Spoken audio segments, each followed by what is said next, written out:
like J.Brock, cause I can score with a second on the clock. So you've been knowing Kendrick Lamar since 2006. Did you see the Kendrick Lamar he is today in him back then? We knew that nigga was gonna be great. Did we know that nigga was gonna be one of the biggest niggas ever? Yeah. Probably not. I know he's seen that in himself. But we knew he was gonna be great. We just knew he was different as a young nigga. So What was he doing it don't at even that point? surprise me though. Yeah. Out rapping everybody. Okay. Can he out rap K-Boy? I can hang with that though. Oh, okay. I can hear. No, but look, you know what's so crazy? I feel like anybody can hang with anybody on the right subject matter. Different type of cadences and styles and all that, that got me. Okay. For sure. You know, Dada do some shit. You be like, what? You know, Dada start talking to himself on the record and all type of crazy shit. Yeah. But, yeah, we got a record with each other. Like, I know we got to do more, but, man, I don't even bother him. I know it's all love. That's right. You know, I hit him on his birthday every year. I text him out the blue. He'd chime in, talk to me, but he just in a different space. I don't even bother him. And most people, I know they don't feel like that about me, especially the whole TDE, but I don't even bother my niggas like that because I just know they just in a whole nother playing field right now. They successful. I want them to enjoy their success. And I don't want nobody calling nigga from years ago to be like, hey, what's up, my nigga? Hey, can you do this song for me? Yeah, facts. Yeah. Because honestly, I know that's what they think all the time. Yeah. I still talk to Top all the time. That's my nigga, man. I fuck with the whole TDE. Yeah, shout out to Top Dog, shout out to TDE. How many times have you, like, ain't heard from somebody in a long time and they hit you like, hey, bro, I need, you know what I'm saying? Let's take a quick second to give a shout out to our sponsor. Hey, what's good? Right now, you are in the studio section of the Z Room where you can record your next hit. So it's time for you to pull up, get with it, or get lost. Let's go. Yeah. Go crazy. Solid. All the time. Yeah. All the time. All the time. And the crazy part is it's not, I don't know, it's like when the connection ain't there, it's like not easy to just get up and do something for you like that. I just think everybody grow apart because we got different lives, personal lives, right? That's a fact. And people only deal with you when the rest of the world is dealing with you. And I don't even get mad at that no more. That's just a part of life. Like, you get into it with your girl, it's on both playing fields. She could be like, man, fuck you, I ain't fucking with you, cool. But as soon as you fucking with another broad, it seems like she want to fuck with you and vice versa. As soon as another nigga fucking with your girl, now you feel like, oh, now you want to fuck with her. Yeah, facts. And it's like, but you was already fucking with her. You should have just, you know, cherished that when you was fucking with each other. I feel like that just in music. Like, it's a lot of niggas that don't say nothing to me. But as soon as I gain my momentum, they start following me. And I'm just like, but I really know you niggas personally. That shit crazy. Now you following me? Yeah. Now you talking to me? Yeah. And that's just like, but I know you though. Yeah. And I've been around you for years. But I guess when you're not in the light, you know, out of sight, out of mind. That's a fact. And I don't even get mad at that no more, bro. So it's like, all right, just build the momentum, get popping. And if you want to deal with them people, deal with them. But I deal with everybody accordingly. Yeah. Well, you know, here's the thing. You just got to keep handling your candle, bro. Like, and that's something, you know, we all see that. We all see that when somebody is up somewhere, they, you know, they might not be so quick to reply no more. You feel what I'm saying? But as they say, you got to make sure you're not in your feelings in this game. You can't take stuff personal. And that's some real shit. That's another thing that I probably don't call myself Eastie. I'm going to try my best to still have the same line of communication with anybody. I don't give a fuck if I become the biggest rapper, actor, motivational speaker. If I know you and you my nigga, I may like somebody call right now. Of course, I'm in the middle of an interview. But nigga, as soon as it's over, I'm going to call you right back. I pride myself in that. Like, I'm not too big for anything. So that's another side of being Eastie to me. What I call being Eastie. Like, I feel like I'm too Eastie to just be that goddamn big-headed. I feel that. I remember the homie K Rich, he said Eastie is being undeniable. He said, bro, we like being Eastie is being relentless. You feel me? Yeah. And in a sense, that's what you gotta be. Man, no, ain't no in a sense. You gotta be undeniable. You gotta be relentless out here. Now, 2010, man, May 15th, close range, 4 times waiting on Ace to come out on the day of y'all first paid gig. You feel me? Almost lost your life. Took you 2 years to learn how to walk again. Walking again. Walking again. How many of us really wake up and thank God that we able to walk? What was the process like of learning how to walk again? That shit was depressing, frustrating, angry, every day felt like giving up. That shit crazy, bro. Like, you got to thank God that you can use all your limbs. You can touch, smell, all that shit, hear, see. Because that was a rough part of my life. And then seeing my peers cracking, and I couldn't do nothing about it. I couldn't even be around. Oh, yeah, it made me want to fight harder to get back well. But, like, you know, I forever got severe nerve damage. You feel me? Like, my right foot feel like it's sleep every day, all day, 24/7. So you feel that like shocking feeling. Yeah, all day, Wow. 24/7. Yeah. I can't really do this with my right foot like that. I can do with my left. I can't do that.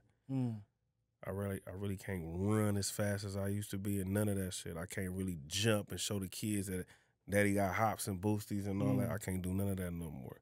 So certain things I can't share with my children or just can't do, period, that I know I was able to do prior, fucks with me. But just being here to talk about it and still be able to walk, though, that I don't have to be in a wheelchair or nothing, or no permanently, no walker or nothing, I'm blessed and I'm happy for it. So I appreciate life way more than I did before I got shot. So did you at one point think that you would never be able to walk again? You know, I was up the whole time. You know, most niggas don't remember. I was up the whole time till it was time for me to go to surgery. So I was up the whole time when I got shot. When the homies came to the car, I'm the one who told them to stop by the police so they can call the ambulance because it was taking too long. So I was up and I was aware of everything. But the first thing I thought was I was paralyzed because I couldn't feel my leg. But that was the nerve damage. I still got a bullet in my pelvis. So that was the nerve damage. So that's the first thing I said. Like, oh, shit, I can't feel my legs. Damn, I can't walk. I'm paralyzed. That's the first thing I said. It was already fucking me up mentally. But, you know, when I was able to do that, I was like, thank God. Thank I God, don't know, for bro. real. It's a lot of people that's very, very strong, that's in wheelchairs and shit in certain conditions. I don't know if I could do it, fool, because I'm just so used to being me. Yeah. Me? Can't crip walk? Yeah. Crazy. Can't crip walk? Come on, man. It's a blessing. It's when I think about that, you know, pray to God I don't get shot. But it's a blessing for you to be here and be able to share that story, because everybody won't necessarily feel that pain as in depth that you felt that. I can't imagine how lost that sometimes you probably felt. What? You know what I'm saying? The process of learning how to walk when yesterday you just got up and walked. Yeah, learn how to walk again. Can't stand up in the shower. I got to sit down with the shower sheet. Really not really fully bathing yourself the right way. That shit, man, that shit was horrible, bro. How many homies was still there to support you during that? It was a lot. You know what's so crazy? A lot of people don't want nothing to happen to them. But when something happens to them, you know how niggas like the cliche shit to rap about is if something happened to me, the whole city gonna ride or the whole set gonna ride and all that shit. When a nurse walked in the room and said, baby, who are you? It's a gang of people outside this hospital. That made me feel good. To this day, I don't even know who was all there except like my close people that I know. You know what I mean? Like certain homies from the hood, family, pool, glasses at that time because I was with Blue Division. So to know that was dope. But for her to say it's so many people, my mama had to have a list, and my mama just said, nah, can't nobody come see him. That made me feel like, damn, maybe people do care. Because sometimes, you know, everybody getting to this mental state is like, do people really give a fuck about you? Do people really care? You know, I know everybody thought, like, what am I even here for? Yeah. When you feel in that lonely depression mode. But when that happened, I was like, for real? Made nigga feel good, like, shit, take a picture. Who all outside? I want to know. Nigga in the hospital bed, nigga, worry about how many people outside. Yeah, man. But that made me feel good, like, okay, there's people actually care about my well-being. Yeah, watching that Get Rich or Die Trying. You know, when 50 Cent got shot in that movie. Bro, I watch that movie every day. Yeah, that movie was, when he got shot, it was just, I don't know, that whole mood and how it changed and how he came back to it was just Nigga, something that was so inspiring. my mama and my girl how many times I watched Get Rich or Die Trying, nigga, land there. Like, this comeback about to be crazy, I probably watched that motherfucker over 300 times. They like, you watching this again? Because I had to get in the mind state. When 50 when hit this mind state, nigga, I'm going to get up. He didn't want his girl help him and none of that. I wanted to get myself like that because at first, I was just being lazy. It was like, mama go do this, mama go do that, babe go do this, babe go do that. And I was like, man, fuck all that. I don't need y'all help. I'm going to do this shit myself. I got to get up. You know what I mean? So The leader in you just couldn't let you just stay there. Nah, because a lot of people can't fuck themselves up permanently like that. Not even just mentally. I probably could have fucked myself up health-wise. Maybe I could have put myself in, had to use a cane forever or crutches or whatever because you wouldn't put in that work to get back healthy. Because your body is a cold thing. God made a cold thing when he made us. Like, your body really do heal itself. So that's a fact. But you got to help it, too, though. You can't just sit there. Yeah, that's a fact. We ain't fucking X-Men. Yeah, no, that's a fact. Hey, everybody human. You know what I'm saying? Now, I know, you know what I'm saying, I get sentimental. You know what I'm saying? K-Boy gets sentimental. Let me ask you something, man. I go and watch Creed, right? My wife do not understand this. I watch Creed and I want to cry. And the reason why I want to cry is because these niggas is grinding to be this champion, and it just motivates me so much. Like, and I'm looking at Creed like, man, how am I doing? Am I doing my best? I see these niggas straining, crying, going through all their pain. How am I doing?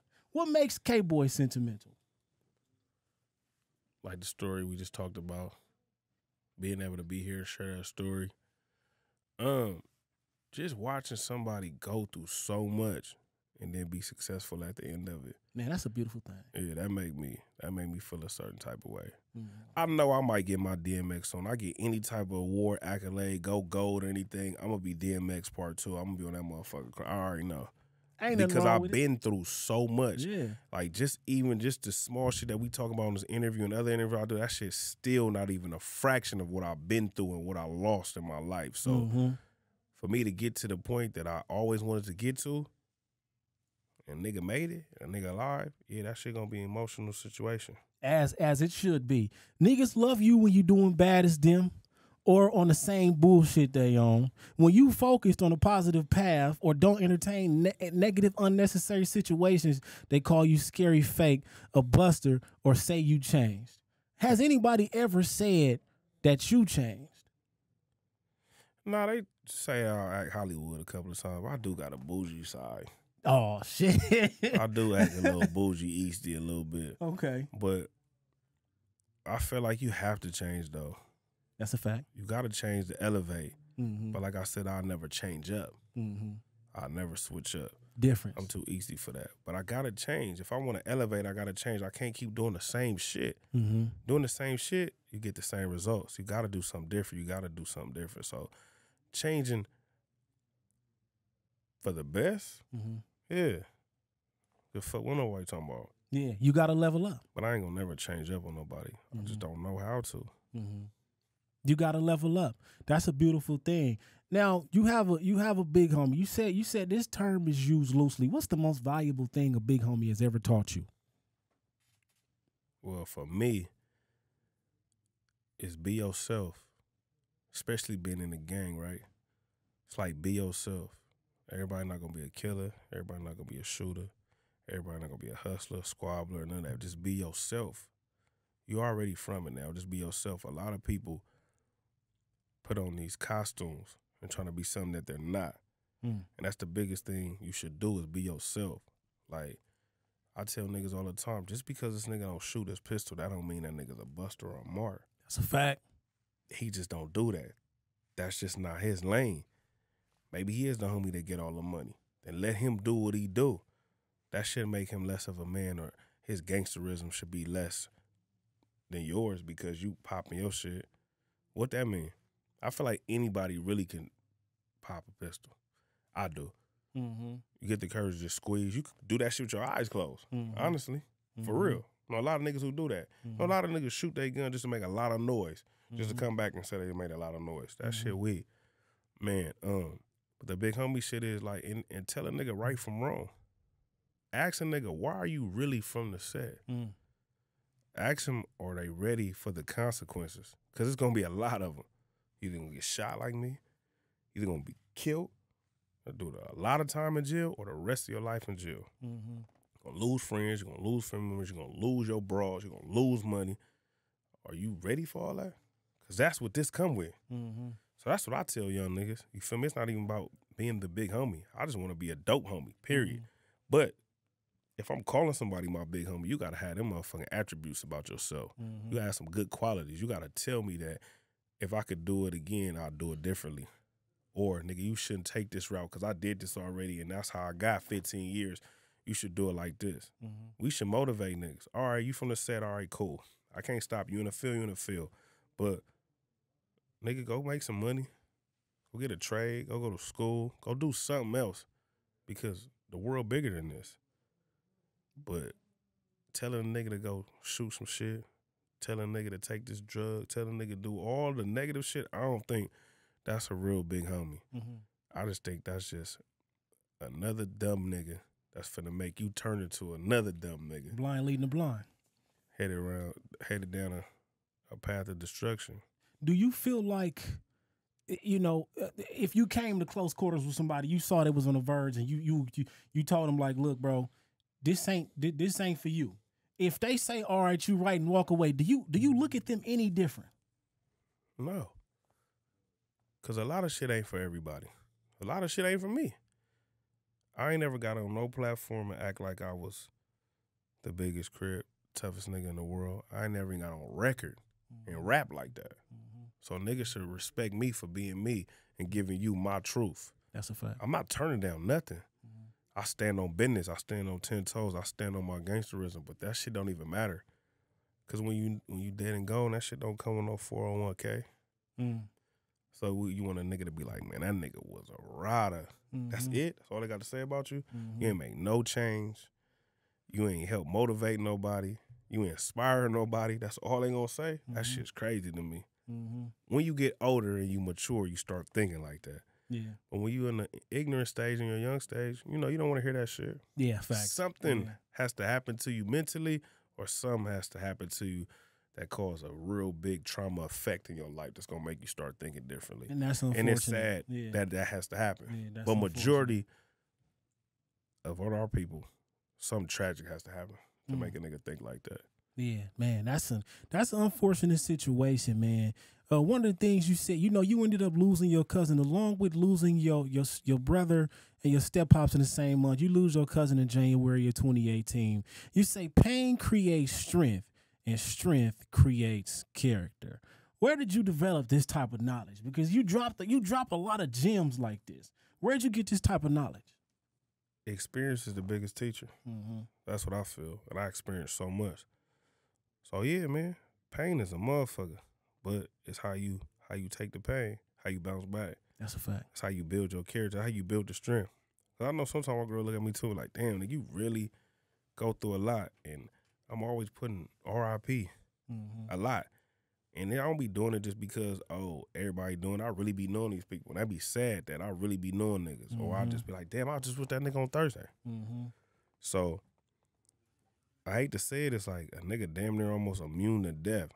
And it shouldn't be like that, not as a human being. We shouldn't be like that. But it build my strength. My strength do build my character, how I'm going to get through certain situations. So, well, shout out to that. Like Nipsey said, shout out to my pain. It gave me understanding. You know what I'm saying? Niggas say what they want to, but I go through what you haven't. It's not ego driven. It's not me boasting and bragging. That nigga was spitting real bars right there. Now we got to give a huge shout out to a West Coast legend, J.O. Felony. You did the C-Walk at his show in 2021. He brung you out, had you do the C-Walk, and then you performed for Uncle Snoop's birthday. You know what I'm saying? Shout out to that, man. What is it like coming out, doing that C-Walk, thinking, you know, knowing everything that you've been through? And I know you said you haven't had that moment where all the lights was on you and it was all about you. But for you to go out on that stage, that's definitely what it looked like. No, it was crazy. That's what it looked like. That and night shout was out to crazy. J.O. Felony, no, man. That night was crazy. Shout out to J.O. That's my low. No, but man, that shit was crazy. To see everybody just stand up and get up and you know, and cheer you on. Yeah. You know, that's the moments you live for. So that was dope. And had the opportunity to actually rap too and do the song that we did together. Oh, that was dope. Yeah. That was dope. And then going to perform for Snoop, that was big too. You know, that's the first time Uncle Snoop heard me rap. That nigga, when I got on stage, he was like, damn, kid, why you didn't tell me you know how to rap? Oh, man. I was like, shit, you never asked, nigga. Yeah, and I see that's one of the things. That's another key thing about building relationships. You say when you get up in the room, you're not always just trying to immediately sell yourself. You will sit back and observe. Yeah. And when it's time to talk, you'll talk. Yeah, I call it don't do the weird rapper shit, man. Yeah. Man, them niggas been saying, can you listen to my CD and tape, nigga, since the fucking 90s and the 80s. They don't want to hear that shit right now. Like, man, you know I be rapping, right? 'Cause I don't even want to hear that at the stage I'm in. But I'll take the time to listen. But, man, they just on a different level, man. They don't want to hear that. And then when you quiet and you sit back in the cut, that's going to make them be like, who is this nigga over here? Right. So, you know, you got to just know how to read the room. Yeah. One of the things that Silas told me, shout out to Silas, he said, man, just keep showing up. He said, just show up and show up and show up. Eventually, people will start wondering who you are. And boom, you in the door. Now, speaking of Snoop Dogg, we gotta talk about Dr. Dre, who made you say shit 100 times before you finally got it right. Now, now shit. I mean, like, how did you perfect the shit for him to move on? I don't even know. I just know it was Dr. Dre. Yeah. Whatever that nigga told me to rap and how to say it and how to do it and when to do it, I was doing it. It was Dr. Dre. Yeah. But it let me see how much of a perfectionist he was. Well, shit, he is still. Yeah. That shit was irritating for sure. Because if it was another engineer or somebody else, I'd have been like, man, that shit sound hard, my nigga. Fuck what you talking about. But since it was him, I was like, I don't know what he's hearing. That nigga's ear different. I don't know what he was hearing. I could have sworn I was saying it how he told me to say it until he said it. Then we finally moved on to the next line. I was like, damn. Yeah, like the stories are true. No, facts. Hey, okay, now, how often do you take that lesson with you? Do you find yourself now critiquing your own self when you in the studio, thinking about that moment with Dr. Dre? I critique myself a lot. That's why y'all don't get a lot of music from me. Okay. There we go. That's something right there. That's something. That's a big one right there. I'm always thinking like, I could do something better. Nah, I don't want to put that out. I shouldn't have put that out. I should put this out. Me and Pooh go back and forth all the time in the studio. He drives me insane. And I know I get on his goddamn nerves. So do you feel like you in your own way because of that? Yeah, most definitely. Everybody tell me that. Because right now I just had a discussion with Problem. He just like, nigga, put the music out. Whether you like it or not, put the music out. Because it's not what you like. It's what the consumer likes. K-Boy, you probably sitting on so many hits. Every time you put something in Chuck Dizzle's Live and Direct, come on, bro, you don't miss. You don't every time. The whole room is booming off of that. And you know what? I be nervous because I don't be knowing what the people want from me. I don't know if you want the cool melodic K-Boy. I don't know if you want the gangster K-Boy. I hope you don't want the crib K-Boy. I'm so tired of doing that type of music. But I don't be knowing. I don't know if you want the real storytelling K-Boy. I don't know if you want the vulnerable K-Boy. I don't be knowing. But that's why they say, nigga, put the music out so the consumer can tell you, honestly. So I do got a lot of music. So I'm going to re-release Gangsters Need Love. And the then trilogy. And then I'm going to re-release it. Okay. We took it down. Okay.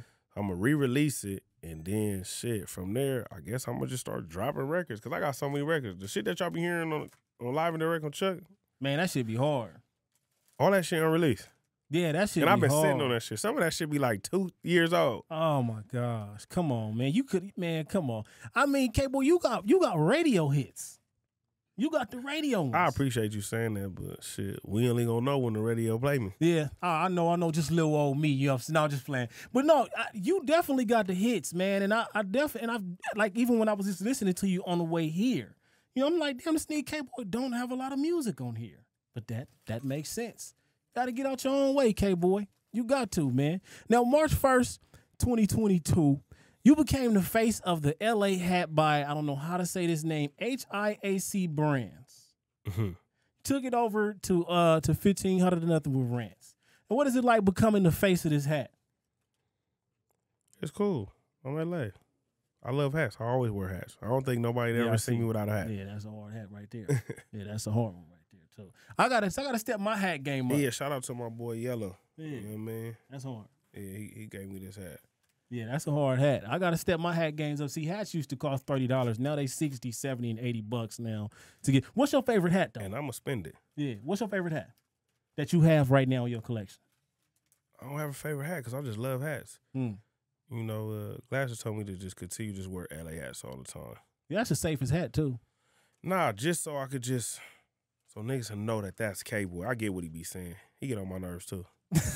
but I get what he's saying though. But I like all type of hats though. I like everybody know I'm a Cowboy and a Laker fan, but I wear all type of hats. Niggas get mad, be like, why would you wear that, nigga? Yeah, that ain't your team. I'll be like, bro, because it matches with the outfit. Die hard Cowboy fan. How you feeling about Zeke being sent away? Shit, send that nigga on. They need to send Dak too. Oh. This is terrible. Everybody feels like the starting quarterback and the starting running back needs to be gone. That's a problem. OTP was already my nigga anyway. I was like, please tag him. When they tagged him, I was like, yes. I was like, hopefully we get rid of that. Ooh, Tony Pollard? Yeah. Oh, yeah, Tony Pollard's hard. He's He hard. hard. We Yeah, need to get rid of Dak. Dak don't want it. He Dak don't know how to want it. seize the moment. Yeah. Damn. Okay, you know, here's something I can say. Cowboys fans have become kind of humble within the past 2 seasons, because for a long time on Facebook, it'd be Cowboy fan at the cow. Every game they won was like them winning the Super Bowl. I'm glad they became. Oh, yeah, humble. I'm tripping whether we win or lose. I'm tripping. Everybody know I'm tripping. I'm talking shit. Why though? Why y'all can't be humble, man? Because being humble is whack. Oh no, hell no. No. I'm glad you brought that up. No, being humble is whack. Really? You feel like that for real? No, for a fact. I feel like being humble was, the word humble was created to devalue black people. I bet y'all never really looked it up. Have you? No. Let you press it too. No. You only think you know what it means because everybody always told you humble yourself. And you thought like, oh, okay, I'm talking shit a little bit too much. Yeah. Oh, I'm a little bit arrogant right now, so Yeah. let me just simmer that down. No, Yeah. look it up. You should stop. Look it up on your phone right now. Look it up. Look it up. Being humble is whack. Look it up. I always thought that it was just something that was, it was just a baseline. Like You would never like- want to be humble again. like me, because I don't like being super. I don't want to be cocky. It's Like I not can cocky. be confident. And cockiness always, your confidence always gets misinterpreted of being cocky. And that should be crazy. Read it. Okay. Read it to the people. So humble, right? Humble. Having or showing a modest or low estimate of one's own importance. Why would you want to be humble? Of low social, administrative, or political ranks. Why would you want to be humble? Okay, so what's the word for it then? I don't know. Ask the nigga who made it up. Okay, so what should we be if it's not humble? Modest? I mean, whatever you want to say, but I'm not finna be humble no more. Talk that shit. Yeah, hey. If you confident, be confident. Yeah, why would you want to seclude your greatness and not tell nobody how great you are? He said, that, yeah, it's the low, it's the low like ranking that it has. Being low, yeah, I mean, yeah, it's kind of tough. Yeah, That's kind of but tough. guess what? It's always the term towards black people. Be humble. Be humble. You should humble yourself. Be humble. Nigga, be humble. Nigga, you scored all them points. Oh, John Morant, be humble. It's like, bro, no, I'm him. And y'all gonna know that I'm him. And I'm gonna continue to show you that I'm him with the statistics and the points and everything that I'm putting up. No, do not. I'm him. That's it. No. That's it. Believe in yourself. Because nobody ever looked that word up. It's just been said for so long, we just thought we knew what it meant. Prime example, because I thought I understood what it was, but I was wrong this whole time. I'm not the only one that felt like that. I went to go see the homie Trey 23 and DW Flame on a little Shout out DW Flame, yeah. on Nick Cannon's tour, the Future Superstar tour. Yeah. Nick said that he was talking to L.A. Reid. Yeah. Yeah, man. Nick was like, I'm not humble. I was like, you took the word out of my mouth, bro. I wish I could have just run up on the stage. That's crazy, yeah. Yeah. That's crazy, man. Y'all welcome. Yeah, thank you. You know what I'm saying? Shout out to Eastside K-Boy for that. Now, of course, March 18, 2022, the new beginning, Shock Aware. Shout out to Dice, from street ambassador to creative director, 12 billboards. And we got to give a huge shout out to Glasses Malone, which we've been continuously bringing up, who initially inspired you because you saw Glasses Malone on the billboard. You feel what I'm saying? So now being in that position, Shaka Styles, you know what I'm saying? Being in that position, K-Boy, what's your ultimate goal here with Shock Aware? It's really, they've been teaching me the business. Just business, period. It's not even the business of T-shirts or clothing or fashion. It's just the business, period. So, like I said, I only went over there for billboards and some T-shirts. And ended up getting 12 billboards. That was dope.